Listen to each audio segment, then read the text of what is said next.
മലപ്പുറത്ത് നിന്ന് പോയ ടൂറിസ്റ്റ് ബസ് തെലങ്കാനയിൽ അപകടത്തിൽപ്പെട്ടു. ഡ്രൈവറും ക്ലീനറും മരിച്ചു. 20 പേർക്ക് പരിക്കേറ്റു. മറിയ ട്രീസ എബ്രഹാം വിശദാംശങ്ങൾ നൽകും. മറിയ, എങ്ങനെയാണ് അപകടമുണ്ടായത് എന്നത് സംബന്ധിച്ച് റിപ്പോർട്ട് ലഭിച്ചിട്ടുണ്ടോ? ഒപ്പം ഈ മരിച്ചവരുടെ പേരുവിവരങ്ങൾ, ഒപ്പം 20 പേർക്ക് പരിക്കേറ്റു എന്ന് പറയുന്നു. ഇവരുടെ അവസ്ഥയും എന്താണ്?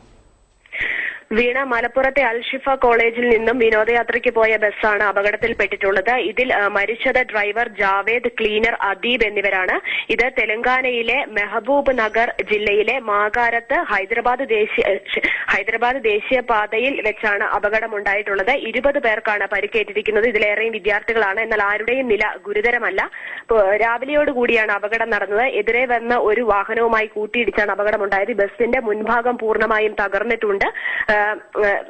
രണ്ട് വാഹനങ്ങൾ നേർക്കുനേർ വന്ന് കൂട്ടിയിടിക്കുകയായിരുന്നു. അങ്ങനെയാണ് ഈ ഡ്രൈവറും ക്ലീനറും മരിച്ചത്. ഏതാണ്ട് 1 മണിക്കൂർ മുൻപാണ് അപകടം ഉണ്ടായിരിക്കുന്നത്.